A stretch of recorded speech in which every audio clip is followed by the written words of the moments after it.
Chance দেখে মনটা ভালো করে বসে গেলাম আমি মোচা ছাড়াতে। যেহেতু কালকে রান্না করব, আজকেই কেটে বেছে আমি এটাকে কিন্তু নুন হলুদ জলে ভিজিয়ে রেখে দেবো, নাহলে কালো হয়ে যাবে। তো এটা একটা বড্ড ঝামেলার ব্যাপার। তো এই জন্য আজকে স্টুডিওতে না গিয়ে বিকেলবেলাটা একটু ঘরের কাজ করছিলাম। তো এখানে দেখো নুন হলুদ দিয়ে ভালো করে আমি ভিজিয়ে রেখে দিয়েছি। নেক্সট ডে মর্নিংয়ে চা বসিয়ে দিলাম। এবার চা বসিয়ে দিয়ে এটাকেও সেদ্ধ বসিয়ে দেবো। তো জল থেকে তুলে নিয়ে ফ্রেশ জলে দেখো আমি কড়াইতে জল বসিয়ে দিয়েছি, আর এখানে নুন হলুদ দিয়ে এটাকে আমি একটুখানি ভাপিয়ে নেব, তাহলে কিন্তু বেশ সুন্দর হবে মোচাটা। তো আজকে ভাবছি একটু অন্যরকমভাবে ট্রাই করব। আজকে নিরামিষই করছি, ছোলা দিয়ে নিরামিষ, না হলে চিংড়ি মাছ দিয়ে করলেও কিন্তু দারুণ টেস্টি হয়।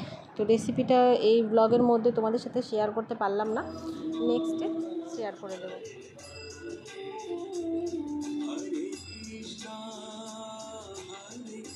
ভিডিও চলছে। তারপরে এখানে মন বসে গেছে পড়তে।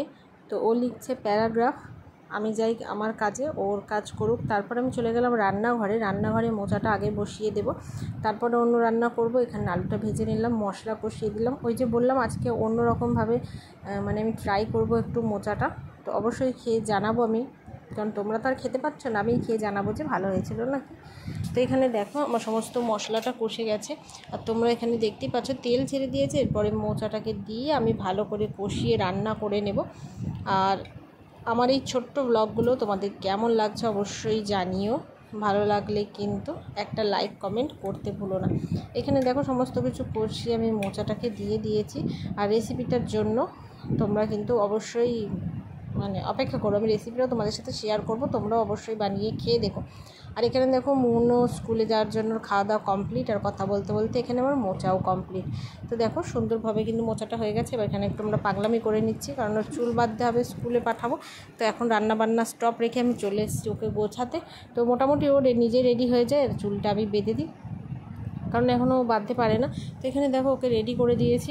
আর এই যে ও নিজের সমস্ত কিছু করে নিয়েছে। আর ওর বেশি নাচ পাওয়ার আগেই আমি কিন্তু ক্যামেরা ঘুরিয়ে নিয়েছি, কারণ কাল বলেছিলাম যে ওকে কিন্তু নাচ পেয়ে যায় ক্যামেরা দেখলে। আর এখানে দেখো মাংস নিয়ে এসেছি, তো মাংসটাকেও রান্না করব। আর এই যে ফাইনাল লুক মোচার কেমন হয়েছে অবশ্যই জানিও।